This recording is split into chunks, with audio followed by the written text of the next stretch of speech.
বাংলাদেশে ফৌজদারি বিচার প্রক্রিয়া কিভাবে পরিচালিত হয় আজকের ভিডিওতে আমরা এই বিষয় সম্পর্কে ধাপে ধাপে আলোচনা করে নিব। এফআইআর থেকে রায় হওয়া পর্যন্ত পুরো প্রক্রিয়াটি কিভাবে চলে সেই বিষয় সম্পর্কে আজকে আমরা জানব। একজন অভিযুক্তের বিরুদ্ধে অপরাধ সংঘটিত হওয়ার অভিযোগ থেকে শুরু করে আদালতের রায় ঘোষণার পর্যন্ত একটি দীর্ঘ আইনি প্রক্রিয়া রয়েছে। আজ আমরা জানব বাংলাদেশ ফৌজদারি বিচার প্রক্রিয়ার ধাপগুলো কি এবং এই ধাপগুলো কিভাবে পরিচালিত হয়। ফৌজদারি বিচার প্রক্রিয়ায় সর্বপ্রথমই আপনাকে যে কাজটি করতে হবে, কারো বিরুদ্ধে আপনি যদি কোনো অভিযোগ আনেন তাহলে আপনাকে অবশ্যই আগে থানায় গিয়ে একটি অভিযোগ দায়ের করতে হবে, যেটাকে বলা হয় এফআইআর বা ফার্স্ট ইনফরমেশন রিপোর্ট। ফৌজদারি বিচার প্রক্রিয়ার শুরু হয় ধারা 154 সিআরপিসি অনুযায়ী থানায় অভিযোগ দায়ের বা এফআইআর থেকে। এতে অপরাধের বিবরণ, অভিযুক্ত ব্যক্তির নাম ও ঘটনার সময় এবং স্থান উল্লেখ থাকে।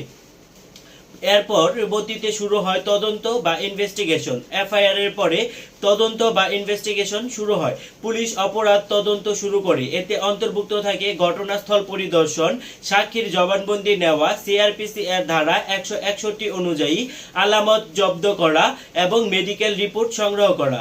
এই কাজগুলো সম্পন্ন হলে থানা থেকে শুরু হয় গ্রেপ্তার বা অ্যারেস্টের পরোয়ানা।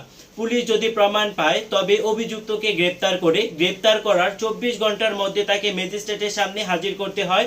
এটি রয়েছে সংবিধানের 33 অনুচ্ছেদে সিআরপিসি এর ধারা 61 অনুযায়ী। অ্যারেস্টের পর চার্জশিট বা চূড়ান্ত প্রতিবেদন গঠন করতে হয়। তদন্ত শেষে পুলিশ যদি পর্যাপ্ত প্রমাণ পায় তবে চার্জশিট দাখিল করে, প্রমাণ না পেলে ফাইনাল রিপোর্ট দাখিল করে দেয়।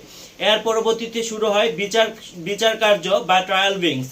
মামলাটি আদালতে আসার পর বিচারক চার্জ গঠন করেন। আসামিকে অভিযোগ পড়ে শোনানো হয় এবং তিনি দোষী বা নির্দোষ সেটি তিনি জানাতে পারেন, এবং তিনি যদি দোষী হন সেটি স্বীকার করেন এবং যদি নির্দোষ হন তাহলে দাবি করেন। আর যদি কোনোটাই না করেন তাহলে তার বিরুদ্ধে অন্য রকমের ব্যবস্থা গ্রহণ করা হয়।